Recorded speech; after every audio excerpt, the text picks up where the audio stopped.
मैं हूं अशोक वर्मा, आप देख रहे हैं टीवी20 न्यूज। टीवी20 न्यूज पर खबरें जारी है, बने रहिए हमारे साथ। आजमगढ़ के जगत इंटर कॉलेज गद्दपुर में आयोजित समारोह में यूपी बोर्ड परीक्षा इंटरमीडिएट में उत्तीर्ण छात्राओं को अंक तालिका का वितरण किया गया। इस समारोह के मुख्य अतिथि पूर्व उच्च शिक्षा मंत्री रामाश्रय विश्वकर्मा थे। अध्यक्षता कॉलेज प्रधानाचार्य हरिलाल आर्य ने किया। मुख्य अतिथि ने संबोधन में कहा कि जगत इंटर कॉलेज में इस वर्ष हाईस्कूल यूपी बोर्ड परीक्षा में छात्रा रियासेन यादव ने 90% अंक प्राप्त कर जनपद में कीर्तिमान बनाया है। इसी प्रकार श्वेता यादव ने इंटरमीडिएट यूपी बोर्ड परीक्षा में 83.67 अंक प्राप्त कर कॉलेज का मान बढ़ाया है। अपने परिश्रम और लगन से इस कॉलेज की छात्राओं का परीक्षा परिणाम और सभी विद्यालयों से उत्तम रहा है। सभी छात्राओं को रिकॉर्ड अंक पाने की बधाई देते हुए पूर्व मंत्री ने उनके उज्जवल भविष्य की मंगल कामना की और कहा कि वह आगे की शिक्षा जारी रखें। कॉलेज उनकी मदद करेगा। जो लोग राम बच्चन यादव महाविद्यालय खुरासों में पढ़ना चाहेंगे उनको विशेष सुविधा दी जाएगी। श्री विश्वकर्मा ने कहा कि छात्र छात्राएं को ही शिक्षा दिलाने के लिए राम बच्चन यादव महाविद्यालय खुरासों में BA BSc BCom MA MSc B.Ed BTC BCA BBA D pharma B pharma का कोर्स संचालित किया जाता है। क्षेत्र का कोई भी होनहार छात्र अगर पढ़ना चाहता है तो महाविद्यालय हर संभव सहायता देने को तैयार है। श्री विश्वकर्मा ने छात्राओं के बेहतर और उज्जवल भविष्य की कामना करते हुए आगे बढ़ने की प्रेरणा दी। आइडियल जर्नलिस्ट एसोसिएशन द्वारा कृषि क्षेत्र में विशिष्ट अनुसंधान के लिए जनपद के मूल निवासी भारतीय कृषि अनुसंधान परिषद गन्ना प्रजनन हरियाणा के प्रधान वैज्ञानिक और अध्यक्ष डॉक्टर SK पांडेय को अंग वस्त्र और सम्मान पत्र भेंट कर सम्मानित किया गया। नगर के सिविल लाइन स्थित साई होटल पर हुए कार्यक्रम में प्रसिद्ध साहित्यकार प्रभुनारायण पांडे ने SK पांडे का स्वागत करते हुए कहा कि अपने कर्मश्री में कौशल दिखाकर इन्होंने विशिष्ट स्थान बनाया है। प्रेमी जी ने कहा कि यह महापंडित राहुल और हरियौत की धरती है। अत्यंत गौरव की बात है कि इस धरती के वैज्ञानिक अन्य प्रदेशों में भी अपनी पहचान बनाए हुए हैं। अखिल भारतवर्ष ब्राह्मण सभा के राष्ट्रीय संगठन मंत्री सुभाष चंद्र तिवारी कुंदन ने कहा कि डॉक्टर पांडेय के नेतृत्व में वैज्ञानिकों ने गन्ना के ऐसी प्रजातियों का अनुसंधान किया है जिससे गन्ना का उत्पादन इतना बढ़ गया है कि अब वो हमारे देश से चीनी का निर्यात हो रहा है। आगे उन्होंने कहा कि कुशलता के साथ अपने कार्यों को निष्पादित करने वाले की समृद्धि वर्ण कर लेती है। आज के कार्यक्रम में जो हमारे डॉक्टर SK पांडे जी का सम्मान हुआ, जो वैज्ञानिक हैं और आइडियल जर्नलिस्ट एसोसिएशन के तत्वाधान में, आदरणीय श्री संजय पांडे जी कुछ कहना चाहते हैं आप? देखिए, आज आइडियल जर्नलिस्ट एसोसिएशन की तरफ से साई होटल में आज प्रधान वैज्ञानिक जो कि आजमगढ़ की मिट्टी की महक को पूरे हिंदुस्तान में फैला रहे हैं, आदरणीय परम आदरणीय डॉक्टर SK पांडे जी, जो किसी परिचय के मुहताज नहीं, इतने विनम्र और सरल स्वभाव के हैं। मैं इनसे जब मिला इतना व्यक्तिगत प्रभावित हुआ। इनकी एक चीज को मैंने बहुत अपने अंदर आत्मसात किया, जो ये कहा करते, मैं 4 पंक्तियों दे रहा हूं कि तुम प्यार की सौगात लिए घर से तो निकलो। क्या बात है! तुम प्यार की सौगात लिए घर से तो निकलो, रास्ते में तुम्हें कोई दुश्मन न मिलेगा। यहाँ नाम नहीं काम का कायल है जमाना, अब नाम किसी शख्स का रावण न मिलेगा। क्या बात है! ऐसी सोच के हमारे आदरणीय डॉक्टर SK पांडे जी हमारे बीच में, हमारे बड़े भाई जो कि अखिल भारतवर्षीय ब्राह्मण सभा के संगठन मंत्री हैं और ब्रांच मैनेजर से रिटायर्ड हुए हैं, उनके द्वारा अंग वस्त्र आदरणीय पांडे जी को भेंट किया गया। हमारे पूर्वांचल के मशहूर गायक कलाकार राजेश रंजन जी, वो उन्होंने माल्यार्पण किया। जसपाल चौरसिया ने किया है। तमाम हमारे श्रमिक नेता बाबूजी श्री प्रेमी जी, वीरेंद्र यादव जी, यशपाल चौरसिया जी, सभी लोगों ने हमारे आदरणीय डॉक्टर SK पांडे लोकप्रिय प्रधान वैज्ञानिक को माल्यार्पण करके सम्मानित करने का काम किया गया। इस अवसर पर उन्हें एसोसिएशन की तरफ से सम्मान पत्र और जो एसोसिएशन की वार्षिक पत्रिका है आइडियल इंडिया, वो भी भेंट की गई। मैं धन्यवाद देना चाहता हूँ इस मैनेजर, इस साई होटल के मैनेजर हमारे छोटे भाई श्री अरुण पांडे को, जिन्होंने अपना स्नेह प्यार दिया है, सबको सम्मानित किया है। मैं साई होटल के सर, आज आइडियल जर्नलिस्ट एसोसिएशन की तरफ से आपको सम्मानित किया गया है। आइडियल इंडिया जो कि वार्षिक पत्रिका है एसोसिएशन की, वह भेंट की गई है और अखिल भारतवर्षीय ब्राह्मण सभा के संगठन मंत्री हमारे बड़े भाई आदरणीय श्री सुभाष चंद्र तिवारी कुंदन द्वारा अंग वस्त्र भेंट किया गया। क्या कहना चाहेंगे आप? मैं आभारी हूं इस प्रदेश की जनता का और खास करके आइडियल जर्नलिस्ट एसोसिएशन के महामंत्री श्री संजय पांडे जी का, इस संगठन के जो संरक्षक हैं, अध्यक्ष हैं, मैं सभी का आभारी हूं कि जो मुझे यह सम्मान आजमगढ़ में इन्होंने हासिल कराया है।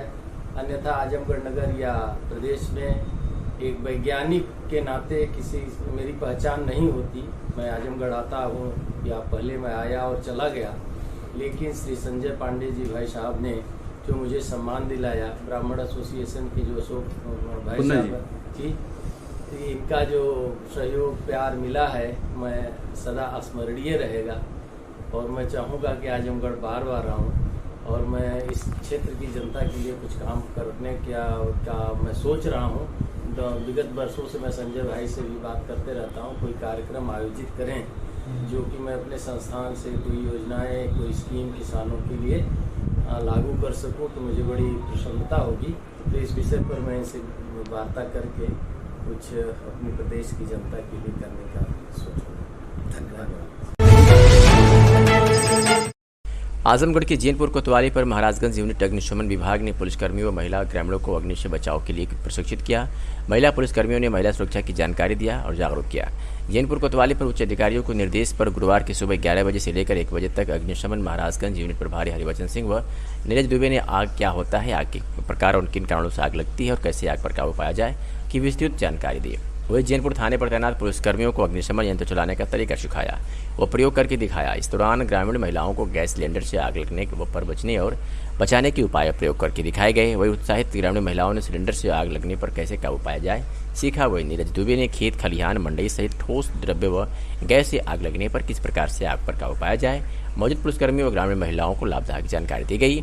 इस दौरान आग लगने से सूचना मिलने में विलंब हुआ। पहुंचने में विलंब पर अग्निशमन विभाग के द्वारा CUC नंबर बताया गया और सूचना देने के लिए प्रेरित किया। वही महिला सिपाही नीलम के द्वारा मौजूद महिलाओं को महिला सुरक्षा की शासन द्वारा संचालित योजनाओं की विस्तृत जानकारी व संचालित पिंक 112 1090 181 सहित विभिन्न नंबरों की जानकारी देने की सूचना गोपनीय रखने का विश्वास दिलाया गया।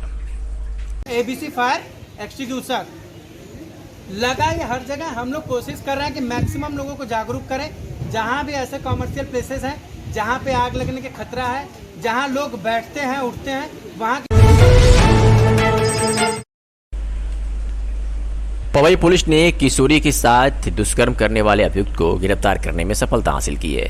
आजमगढ़ जनपद में पुलिस अधीक्षक अनुराग आर्य के निर्देश पर अपराधियों पर नियंत्रण हेतु चलाए जा रहे अभियान के तहत इस पवई पुलिस को ये सफलता हाथ लगी है। पुलिस ने एक किशोरी के साथ दुष्कर्म करने वाले अभियुक्त को गिरफ्तार कर लिया है। घटना के बारे में आपको बता दें तो 25 मई की बात है, जहां वादनी थाना पवई जनपद आजमगढ़ द्वारा थाने पर आकर एक लिखित तहरीर दिया गया था कि वादनी की नाबालिग पुत्री जो घर से बाहर गई थी वो अभी तक वापस नहीं आई है। इस लिखित तहरीर के आधार पर थाना स्थानीय पर मुकदमा पंजीकृत किया गया और पुलिस ने विवेचना की, कार्रवाई शुरू की, जांच पड़ताल शुरू की। इस मामले में अभियुक्त श्रवण कुमार पुत्र स्वर्गीय हंसराज निवासी कथियारी थाना चुवाड़ी पोस्ट टिकरी खास जनपद चंबा हिमाचल प्रदेश का नाम प्रकाश में आया और पुलिस ने उसे गिरफ्तार कर लिया।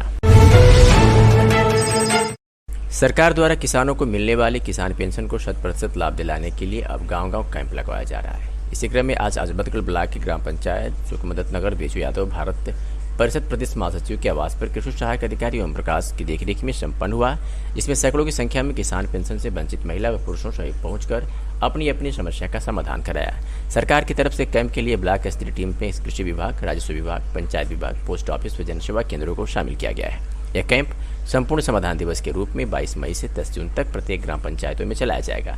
इस कैंप से आम किसानों को काफी सहूलियत मिल रही है।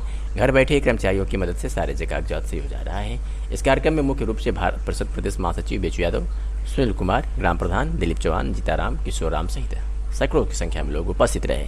आइए इस संबंध में सुनाते हैं कि कृषि सहायक अधिकारी ओम प्रकाश ने क्या कुछ कहा। सर आपका परिचय। मैं ओम प्रकाश कृषि विभाग अजमतगढ़ से प्रावधिक सहायक। आज प्रधानमंत्री किसान सम्मान निधि योजना अंतर्गत ये ग्राम पंचायत वार कैंप चलाया जा रहा है, जिसमें प्रधानमंत्री किसान सम्मान निधि का संपूर्ण समाधान जो भी कमियां हैं दूर करने की टीम बनाई गई है। इस टीम में कृषि विभाग, पंचायत विभाग, राजस्व विभाग, पोस्ट ऑफिस से और एक जनसेवा कर्मी को लगाया गया है, जिसमें PM किसान संबंधित नए आवेदक का रजिस्ट्रेशन हो सके, जो पुराने NPCI वगैरह है, KYC है, लैंड सीडिंग है, सबका निदान यही तुरंत कराया जा सके, जिससे आगामी भेजने वाली किस्त को सुचारू रूप से किसानों के खाते में भेजा जाए। जनता को क्या संदेश रहेगा सर? जनता को बहुत बढ़िया है, क्योंकि ब्लॉक पे दौड़ना, तहसील दौड़ने से बढ़िया है कि गांव में कैंप लग रहा है और लोग रुचि भी ले रहे हैं। काफ़ी लोग आ रहे हैं, अपना पीएम किसान का चेक करवा रहे हैं। जो कमी है, जैसे ही KYC हो गई, लैंड सीडिंग छूट गई है या अकाउंट गड़बड़ है, NPCI नहीं हुआ है, तो तुरंत पोस्ट ऑफिस वाले खाता खोल दे रहे हैं। बहुत लाभ हो रहा है, उनके डाटा सही हो जा रहे हैं। BSNL कर्मचारी संयुक्त मंच के निर्णय के अनुसार आजमगढ़ में मानव श्रृंखला कार्यक्रम का आयोजन किया गया। मानव श्रृंखला के आयोजन के माध्यम से वेतन पुनरीक्षण यानी 4G 5G एवं नवीन पदोन्नति नीति एवं कर्मचारियों की लंबे समय से लंबित समस्याओं के निराकरण की मांग की जा रही है। BSNL EU के जिला सचिव आनंद कुमार सिंह ने मानव श्रृंखला का नेतृत्व किया। इस कार्यक्रम में पेंशन भोगियों को भी लामबंद किया गया, क्योंकि अधिकांश पेंशन भोगी संघों ने अपना समर्थन दिया है। आनंद कुमार सिंह जिला सचिव BSNL यूनियन हरिदरस राय, NFT प्रशांत कुमार यादव, परमेश्वर शाह, किस्मती देवी, संतोष कुमार सिंह, अविनाश मौर्य, कामता प्रसाद, लालसा यादव, सुखारी प्रसाद, राजमंगल यादव, माता प्रसाद यादव, तौफीक आलम इत्यादि लोग शामिल थे। आजमगढ़ जिलाधिकारी कार्यालय पर गड्ढायुक्त सड़क को लेकर सभासद व मोहल्ले के लोगों ने डीएम को ज्ञापन दिया। प्रदेश सरकार भले ही गड्ढा मुक्त सड़क की बात करती है, लेकिन वही जिले की शहर की सड़कें गड्ढायुक्त में मौजूद नगर निकाय चुनाव में मोहल्ले के लोगों द्वारा गड्ढायुक्त सड़क को लेकर विरोध भी किया गया था। रोड नहीं तो वोट नहीं, लेकिन उसके बावजूद भी प्रशासन द्वारा चुप्पी साधी जा रही है। मामला पुराने कोतवाली से लेकर दलाल घाट की जो सड़क व तकिया से कोट मोहल्ले की तरफ जाने वाली सड़क बड़े बड़े गड्ढा होने के चलते आए दिन दुर्घटना होती रहती है, लेकिन प्रशासन द्वारा इस गड्ढे युक्त सड़क पर प्रशासन द्वारा अनदेखा किया जा रहा है। मोहल्ले के लोगों ने कई बार इसकी शिकायत प्रशासन को किया गया, लेकिन प्रशासन द्वारा इस गड्ढे युक्त सड़क को अनदेखा किया जा रहा है। मोहल्ले के लोगों द्वारा सड़क को लेकर प्रशासन के प्रति रोष और गुस्सा व्याप्त है। सभासद व मोहल्ले के लोगों द्वारा जिलाधिकारी को ज्ञापन देकर सड़क को जल्द से जल्द बनवाने की मांग किया है। मिथुन निषाद, सभासद मोहल्ला सीताराम। अच्छा, आज किस मांग को लेकर ज्ञापन दे रहे हैं आपको? आज हम लोग एक जो बहुत आवश्यक और उचित है, जो कि दलाल घाट से लेकर पुरानी कोतवाली तक का रोड मार्ग है, जो बहुत ही दुर्व्यवस्था में है, गड़बड़ है। उसके लिए हम लोग आए हैं, ताकि शहर की सारी रोडें बन चुकी हैं, मगर उस रोड से कहीं न कहीं अनदेखा किया जा रहा है। तो हम लोग आए डीएम साहब से ज्ञापन दिए, उन्होंने आश्वासन दिया है कि जल्द से जल्द रोड को ठीक कराया जाएगा। कब से खराब पड़ा है ये? अब तक निर्माण नहीं हो रहा है? कई सालों से खराब है। कई घटना भी हो सकी उस पर? कई ई रिक्शा उससे पलट गया है, कई साइकिल वाले गिर जाते हैं, कई दो चक्का वाले गिर जाते हैं। रिक्शा वालों का टायर पंचर हो जाता, फट जाता है, खाल जब पड़ता है। तो आप सभासद हैं और एक मिनट, क्या नाम है आपका? मिथुन निषाद। क्या है आपका? क्या नाम है आपका? मैं गौतम सेठ, पूर्व सभासद आसिफगंज। वर्तमान में मेरी पत्नी सुषमा सेठ, जो नवनिर्वाचित सभासद हुई हैं आसिफगंज से, और शहर की नगर पालिका क्षेत्र की जितनी भी सड़कें हैं लगभग सब बहुत अच्छे से बन चुकी है। और केवल एकमात्र ऐसी सड़क रह गई है जो पुरानी कोतवाली से पूर्व दिशा को होते हुए सीधे पुरानी दलाल घाट तिराहे तक जो जाती है, जो बहुत काफ़ी जर्जर है, चलने लायक नहीं रहेगा। जो कि अभी चुनाव से पहले वहाँ के वार्डवासियों ने संयुक्त रूप से, आसिफगंज और सीताराम वार्डवासियों ने एक निश्चय लिया था, एक निर्णय लिया था, रोड नहीं तो वोट नहीं। हम लोग जा करके स्थानीय सभासद होने के कारण, प्रत्याशी होने के कारण घर घर जाकर मनाया गया लोगों को, आप लोग वोट करिए।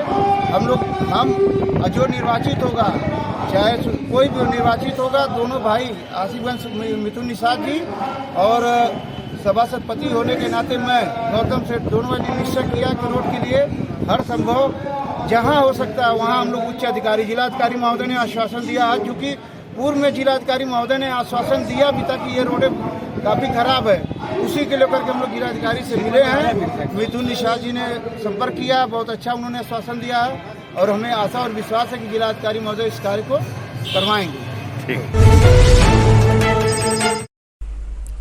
पीएम स्वनिधि योजना के 2 वर्ष पूरे होने पर पीएम स्वनिधि महोत्सव का आयोजन कलेक्ट्रेट परिसर में किया गया। इसमें शहरी एवं पथ विक्रेताओं को आजीविका व्यवसाय को बढ़ावा देने के लिए कार्यशील पूंजी के रूप में ऋण उपलब्ध कराने समेत अन्य सुविधाएं मुहैया कराई जा रही है। पीएम स्वनिधि महोत्सव का शुभारंभ जिलाधिकारी विशाल भारद्वाज भारद्वाज एडीएम प्रशासन, एडीएम वित्त सहित अन्य अधिकारियों ने दीप प्रज्वलित कर किया। स्वनिधि महोत्सव में बैंक, श्रम, खाद्य एवं रसद आदि विभाग के अधिकारी उपस्थित रहे। महोत्सव में योजना के तहत प्रथम, द्वितीय व तृतीय चरण ऋण आवेदन कराने और सभी आवेदनों को स्वीकृत कराकर ऋण वितरण कराना व आ रही समस्याओं का समाधान किया गया। इसके साथ ही इन एक्टिव वेंडर्स को डिजिटली एक्टिव व एवं कैश बैंक के लाभ से अवगत कराकर अधिक डिजिटल लेन देन के लिए प्रेरित किया व योजना के तहत अच्छी ऋण साख के साथ डिजिटल लेन देन का प्रयोग करने वाले वेंडरों को सम्मानित किया गया। प्रधानमंत्री स्वनिधि योजना का शुभारंभ किया गया, क्या कहना चाहेंगे? देखिए, देश के सचिव प्रधानमंत्री नरेंद्र मोदी नीचे जो हमारे गरीब तबका है, जो रेहड़ी ठेला खोमचा लगाने वाले लोग और अपनी दुकानदारी करने के लिए कहीं न कहीं साहूकारों के यहाँ जाके कर्ज लेकर के अपना रोजगार करते थे और वो साहूकारों को जो कमाते थे उनका ब्याज भरने में भी परेशान हो जाते थे, नहीं कर पाते थे। प्रधानमंत्री जी इसको स्वनिधि योजना के अंतर्गत ऑनलाइन 10,000 रुपये की सहायता दे रहे हैं बिना ब्याज के, और वो उससे अपना रोजगार करके समय से वो किस्त जमा करने के बाद उसको पुनः 20,000 स्वतः मिल रहा है, वो कर रहा है और अपने रोजगार को बढ़ा रहा है। ऐसे तमाम हमारे जो स्ट्रीट वेंडर हैं वो अपनी स्वनिधि योजना के अंतर्गत लेकर के अपनी रोजी रोटी को आगे बढ़ा रहे हैं। परिवार खुशहाल है, साहूकार से परेशान नहीं हो रहे हैं। और मैं इस अवसर पर ये जो योजना चल रही है इसके लिए देश के सचिव प्रधानमंत्री जी का हृदय से स्वागत करता हूँ, अभिनंदन करता हूँ, बधाई देता हूँ। ये जो हमारे स्ट्रीट वेंडर्स हैं उनको प्रोत्साहित करने, उनके जीवन यापन को और मतलब बेहतर बनाने के लिए ये स्वनिधि महोत्सव मनाया जा रहा है। क्या उद्देश्य इसका है सर? ये मैंने जैसे बताया, उनके लिए जो सुविधाएं शासन द्वारा दी जाती हैं वो उन्हें सहजता से उपलब्ध हो। बैंकर्स और जो फाइनेंशियल इंटरमीडियरीज हैं उनको भी आज यहाँ बुलाया गया है और उनके माध्यम से उनको आसानी से लोन उपलब्ध हो और उनको जो भी अन्य सुविधाएं शासन स्तर से मिलनी है वो आसानी से सुलभ हो। ठीक मंडलायुक्त मनीष चौहान की अध्यक्षता में एडीए यानी आजमगढ़ विकास प्राधिकरण की अवस्थापना समिति तथा 19वीं बोर्ड की बैठक बुधवार को आयुक्त सभागार में संपन्न हुई। उन्होंने बैठक को संबोधित करते हुए कहा कि विकास प्राधिकरण के अंतर्गत कुछ सड़कें आवश्यकता के अनुसार ऊंची बनी हैं। उन्होंने लोक निर्माण विभाग के अधिकारियों को निर्देशित किया कि तत्काल इन सड़कों का मुआयना कर लें तथा दुर्घटना से बचाव के दृष्टिगत जहां सड़कों किनारे बैरिकेडिंग की आवश्यकता है वहां बैरिकेडिंग कराएं। इसी के साथ उन्होंने एडीए सचिव को भी निर्देश दिया कि दोनों महायोजनाओं में जो सड़कें सामान्य रूप से सम्मिलित हैं उस पर कार्य कराना शुरू कर दें। मंडलायुक्त श्री चौहान ने कहा कि प्राधिकरण से निर्गत होने वाली नोटिस के लिए कोई इलेक्ट्रॉनिक सिस्टम अथवा मास्टर रजिस्टर बनाया जाए ताकि नोटिस का अंतिम रूप से कोई निष्कर्ष निकल सके। अवस्थापना समिति की पूर्व बैठकों में लिए निर्णय के क्रम में शहर के व्यस्तम चौराहों पर ट्रैफिक सिग्नल लगाए जाने के संबंध में मंडलायुक्त ने निर्देश दिया कि जिन 7 चौराहों पर ट्रैफिक सिग्नल लाइट लगाई जानी है उस पर कार्रवाई में तेजी लाई जाए। विलायसा रेल ओवरब्रिज के बाद से कमिश्नर कैंप ऑफिस तक माइल्ड स्टील ग्रिल के साथ वृक्षारोपण के संबंध में उन्होंने ग्रिल की प्रस्तावित ऊंचाइयों को कम करते हुए 1 मीटर रखने का निर्देश दिया।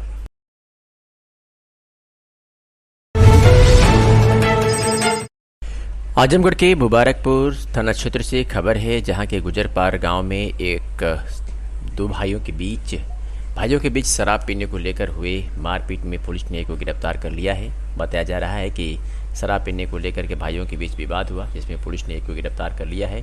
जानकारी एसपी ग्रामीण शैलेंद्र लाल ने मीडिया को दी है। क्या कुछ कहा, सुनिए। क्या पूरा मामला था?